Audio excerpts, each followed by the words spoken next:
अस्सलाम वालेकुम वरहमतुल्लाहि वबरकातुहू। कैसे हैं आप लोग? सब ठीक ठाक। मैंने कहा थोड़ा स्टूडियो वाला लुक जो है ना वो गाड़ी में लेके आते हैं। तो काफ़ी कोशिश करी मैंने गाड़ियों में अपना स्टूडियो लाने के लिए, लेकिन वो नहीं चला। तो अब क्या करते हैं, वापस स्टूडियो में ही चलते हैं। सऊदी में सेटल होना सिर्फ ये नहीं है कि एक अच्छा बिजनेस सेट हो जाए, बहुत सारे पैसे आ जाएं और हम आगे आने वाली जनरेशन के लिए कुछ कर पाएं, बल्कि ये बोलूंगा कि अगर आपका थोड़ा पैसा कमाते हैं या एक छोटा सा बिजनेस है, फिर भी लाइफ में ना यहाँ पर एक अलग सुकून है, स्पेशली जब आप यहाँ पर पूरी फैमिली के साथ हों। सबसे बड़ा एडवांटेज सऊदी में ये है कि आप कभी भी मक्का और मदीना की जो है ना हाज़री कर सकते हैं, और हरमैन में रहते हैं तो फिर क्या ही कहना है, सुभान अल्लाह। अच्छा, सऊदी की एक चीज़ मैं आपको सबसे पहले बता दूं कि आपका जिस चीज़ का अकामा होगा ना, आप वही काम कर सकते हैं। लाइक अगर आप जॉब के लिए आए, इंजीनियर आए, मैकेनिकल इंजीनियर जैसे मैं था, आपका मैंने ऑक्यूपेशन लिखा होगा कि मुहंदिस मैकेनिकी, यानी आप जो हैं मैकेनिकल इंजीनियर हैं। अपार्ट फ्रॉम दैट आप सऊदी में कुछ और नहीं कर सकते हैं। लेकिन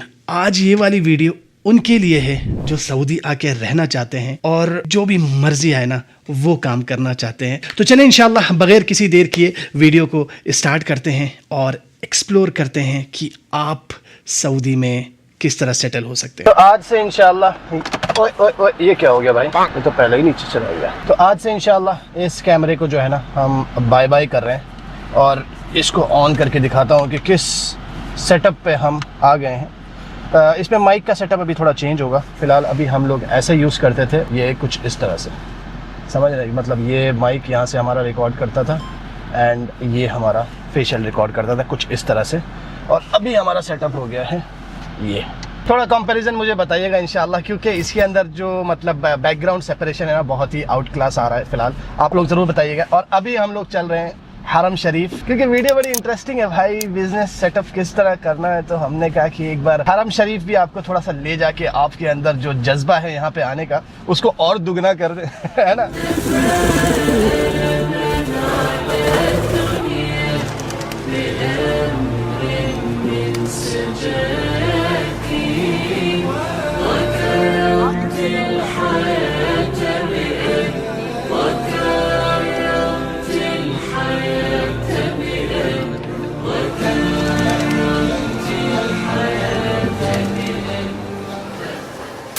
एक सीधा तरीका है अगर जो सऊदी हुकूमत ने आपको दिया हुआ है कि आप अपने नाम पे बिजनेस करें 100% ओनरशिप पे, और ये सऊदीया में गैर कानूनी है। आप किसी के भी नाम पे बिजनेस करते हैं तो इस पे तसत्तुर का केस बनता है। और माशाल्लाह सऊदी ने अब इतनी चीज़ें आसान भी कर दी हैं माशाल्लाह, तो फिर क्यों ही किसी और के नाम पे काम करना। सही बात है, अपने ही नाम पे अपना बिजनेस करें, बॉस की तरह जिए।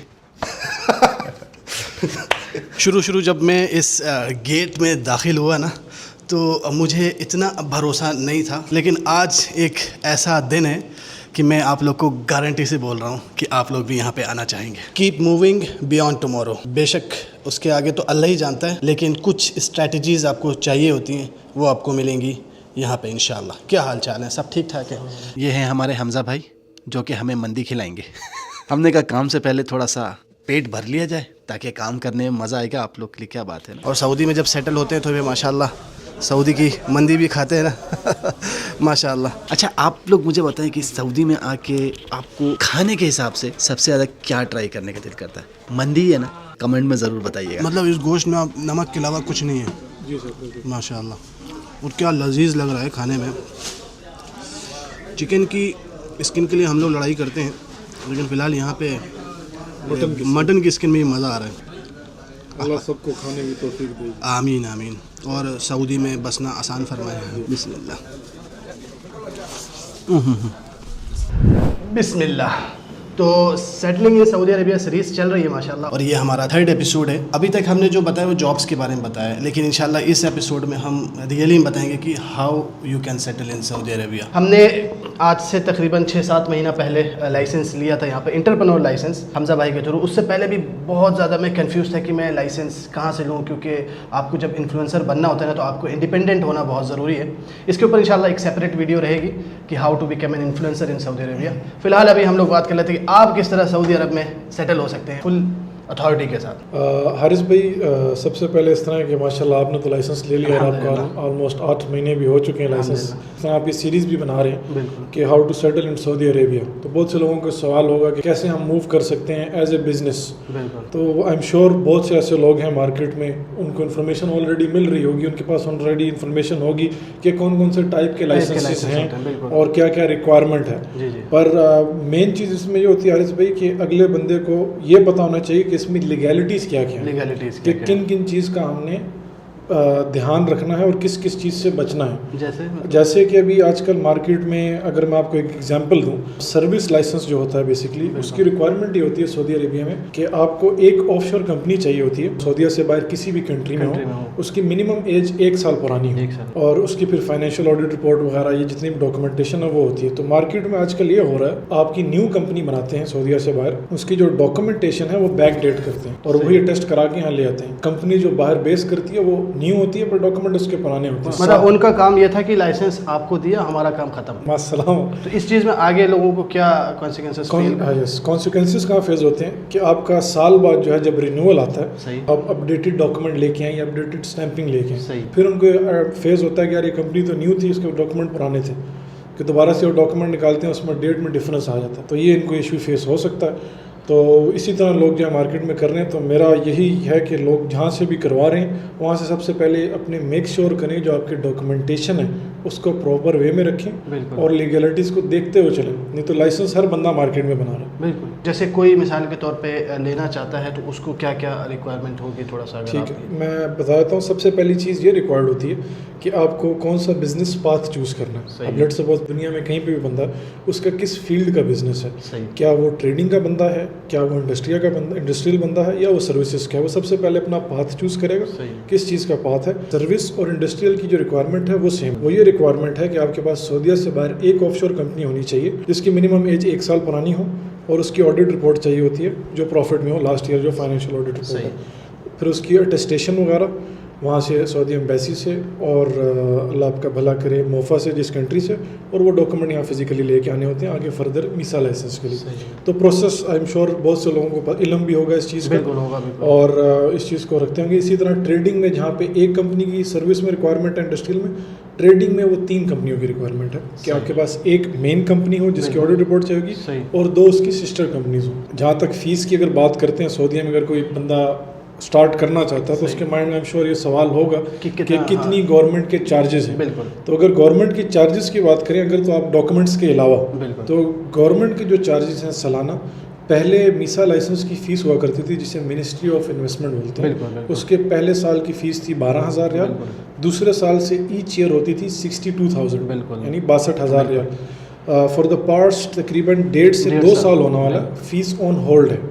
ऐसा नहीं है कि फ़ीस ख़त्म होगी। हाँ, मार्केट में लोग ये चीज़ भी बोल के लाइसेंस बेच रहे हैं कि यार फ़ीस ख़त्म हो गई है, फ़ीस हटा दी है। मतलब वो चीज़ अभी बिल्कुल क्लियर नहीं है। नहीं, आप किसी भी गवर्नमेंट पोर्टल पे, किसी भी जगह पे, कहीं पे भी ये मेंशन नहीं है कि फ़ीस ख़त्म हुई है या आपसे फ़ीस 3 साल के लिए माफ़ कर दी। तो ये भी मिसगाइड करके लोगों को लोग लाइसेंस बेच रहे हैं। मतलब अगर आप लोग ये सोच के ले रहे हैं कि भाई अब तो मतलब इतना पैसा देना, जितना आप अभी गवर्नमेंट फ़ीस जो बता रहे हैं उतना लेके बस आप यहाँ आ जाएंगे, ऐसा नहीं। आपके माइंड में होनी चाहिए कि फ़ीस जो भी ऑन होल्ड है वो कभी भी अप्लाई हो सकती है। एग्जैक्टली। अब पर मैं आपको अभी ये बता देता हूँ, अभी जो चल रहा है अभी इस टाइम पे मीसा की तो फ़ीस नहीं है। आपकी फ़ीस आती है जो गवर्नमेंट के पोर्टल्स हैं, प्लस आपकी एक CR की फ़ीस आती है जिसे सिजिल तिजारी बोलते हैं। 3 या 4 टोटल लमसम अगर फ़ीस मिलाएं तो वो आपकी 5,500 बनती है। इसके अलावा फिर आपको पता है अगर किसी के पास कंपनी नहीं है तो उसकी कंपनी के चार्जेस और अल्लाह आपका भला करे यहाँ पे सर्विस चार्जेस होते हैं जो यहाँ पे सारे इनिशिएट कराने के होते हैं। बहरहाल जहाँ तक मीसा लाइसेंस की बात है तो वो ये है कि अगर फ़ीस आएगी, कितनी आएगी अल्लाह आलम, पर ये अश्योरिटी है कि फ़ीस कम होगी, पर ये भी नहीं बता सकते कितनी कम होगी क्योंकि कहीं पे क्लियर ये नहीं है। तो अगर कोई बंदा यहाँ पे स्टार्ट करना चाहता है, लाइसेंस बना के यहाँ पे बिज़नेस स्टार्ट करना चाहता है, तो उसके माइंड में ये होना चाहिए कि अभी करंटली फीस नहीं है, फीस जब आएगी तो आपने पे करनी होगी। तो आप लोग में से भी इंशाल्लाह कोई भी यहाँ पर सऊदी में सेटल होना चाह रहा है, मुझे लगता है क्योंकि मैं भी क्या नाम है काफ़ी मतलब 8 महीना हो गया है और वो एक फ्रीडम मैंने यहाँ पर महसूस करी है कि जो भी काम मुझे करना होता है अपने सीआर में उस चीज़ को ऐड करवाया निशात को और वो काम हम ईजिली कर सकते हैं। बहुत सारे लोग जैसे थे, जैसे भी हमने मताम में खाना खाया तो अपने मुल्कों से या फिर वेस्ट से भी बहुत सारे लोग बोल रहे हैं कि हमें अगर रेस्टोरेंट का बिजनेस करना हो तो उसके लिए कौन सा जनरल लाइसेंस है? जनरल लाइसेंस है जो सर्विस कैटेगरी का, सर्विस कैटेगरी का, उसी कैटेगरी। ट्रेडिंग के काम में बेसिकली इंपोर्ट एक्सपोर्ट सही हो गया और रिटेल का बिजनेस, कोई भी ऐसी चीज़ है जो आप एज इट इज़ लेके बेच रहे हैं जिसको तिजारत बोलते हैं, बिल्कुल सही, जिसमें आपके हाथ की मेहनत नहीं यूज़ हो रही, वो ट्रेडिंग है। सबसे अच्छी मुझे बात जो लगी ना हमजा भाई की वो ये लगी, मुझे कोई भी मसला होता है ना, यहाँ तक कि मेरा वैट का रजिस्ट्रेशन करना था, कुछ भी होता है ना, मैं भाई को मैसेज करता हूँ, भाई सारा खुद ही कर देते हैं। मतलब मेरा लाइसेंस से लेके बैंक अकाउंट तक भी भाई ने ही माशाल्लाह खुलवाया है। तो आप लोग को मैं बोलूँगा कि अगर आप लोग सऊदी आ रहे हैं और बिल्कुल लीगल तौर पे मतलब सब कुछ वाइट, सब कुछ आपके सामने क्लियर ट्रांसपेरेंट हो, तो मैं ज़रूर बोलूँगा माशाल्लाह ये कॉम्पस को कांटेक्ट करें। इंशाल्लाह स्क्रीन पे नंबर आ रहा होगा बिइज़्निल्लाह ताला। अल्लाह आपको बहुत बहुत जज़ाए खैर दे। और ऐसा नहीं है कि आज माशाल्लाह 7 महीने हो गए, ऐसा नहीं है कि भाई ने मतलब हमारा लाइसेंस बनाया भी ख़त्म, बस अब आप आगे आप संभालिए, आपके संभालने में पूरी हेल्प करेंगे। इवन वैट किस तरह हम लोगों को क्या कहते हैं सबमिट करना है, उसमें भी इंशाल्लाह हम भाई से ही हेल्प ले रहे हैं।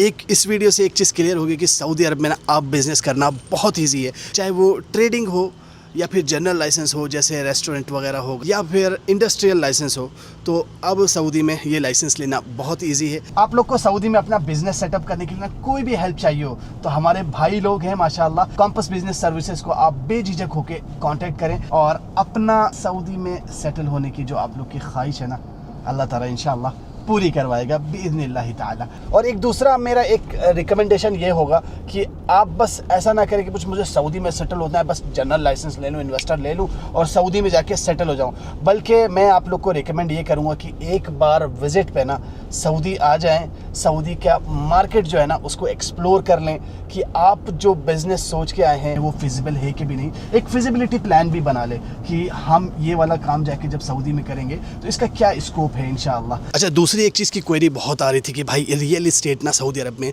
किस तरह लिया जाता है, मतलब ये मेरे पीछे का पहाड़ जो दिख रहा है ना, इस पहाड़ को हटा के आप यहाँ पे क्या बिल्डिंग बना सकते हैं? नहीं, ऐसा बिल्कुल नहीं है। एक स्पेसिफिक एरिया बनाया है जिसमें जो फॉरेनर्स हैं ना वो इन्वेस्ट कर सकते हैं। सऊदी में 2 तरह से इन्वेस्ट कर सकते हैं, एक आप खुद सऊदी में मौजूद हो और दूसरा डिजिटल आईडी के थ्रू कि आप सऊदी के बाहर से भी परचेज़ कर सकते हैं। अच्छा, दूसरी चीज़ ये पूछ रहे थे कि क्या हम अगर रियल इस्टेट में सऊदी में इन्वेस्ट करें जो बाहर रहते हैं तो हमें क्या अकामा मिल जाएगा? अकामा तो क्या प्रीमियम रेसिडेंसी मिल जाएगी, लेकिन उसके लिए एक बहुत बड़ा अमाउंट आपको इन्वेस्ट करना है, लाइक 4 मिलियन सऊदी रियाल्स। उसमें एक छूट ये भी दे रखी है कि आप 1 मिलियन डाउन पेमेंट दे दें, रेस्ट ऑन द EMIs, फिर भी आपको 4 मिलियन रियाल तो एटलीस्ट इन्वेस्ट करने हैं। लेकिन आई वुड सजेस्ट कि आप यहाँ पर आएँ, मार्केट चेक करें, बिजनेस चेकआउट करें, अपना मीसा लाइसेंस लें एंड देन आप कम अमाउंट वाली भी आप प्रॉपर्टी परचेज़ कर सकते हैं यहाँ पर। लेकिन इसके ऊपर जो है हम एक बिल्कुल सेपरेट वीडियो बनाएंगे रियल इस्टेट के ऊपर, पूरा